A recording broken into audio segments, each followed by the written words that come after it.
Isanandro ty miantsony ray hoe nankaiza mo zay zanako izay.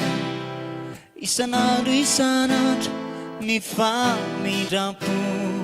fa ianao ane ka tsy afakampo, fa ianao no tsy mety hoe andao vetivety fizy ane manomana fety.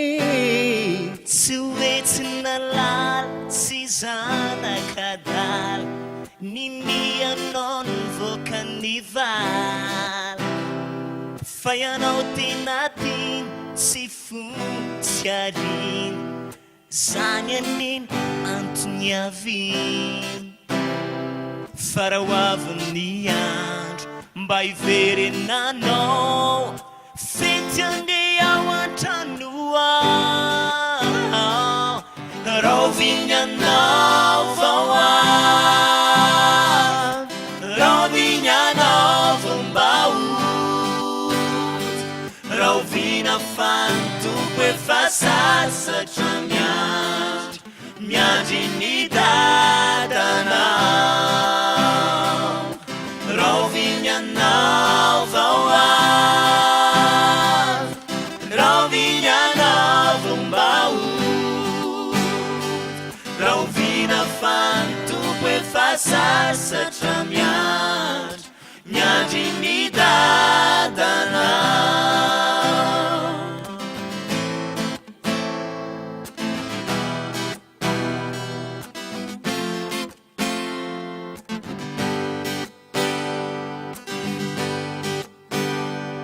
Tena lefaniray lay tokaniray Jesosy agnela izy atrizay, tonga izy hitady sy amonjy ny very, fa raha mody anao tsy mandeha irery, fa ianao milamino hoe Jesosy lahiny fizy agneno lalany Nefaniray lay tokaniray Jesosy anela izy atrizay, tonga izy hitady hamonjy ny very, fa raha mody anao tsy mandeha irery, fa raha hoavy ny andro mba hiverenanao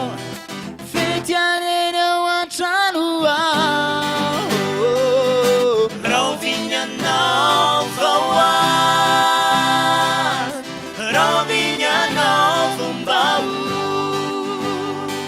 Raha ovina fantompo efa sasatra miandry ny dadanao,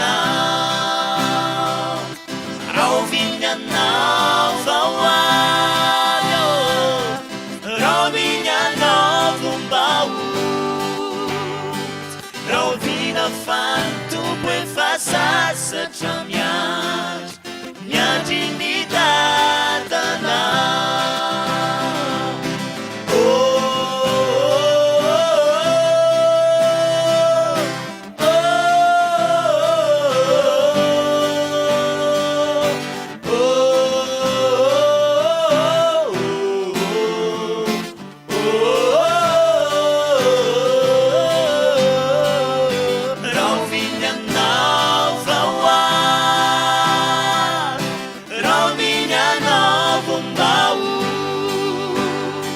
Raha ovina fantompo efa sasatra miandry ny dadanao,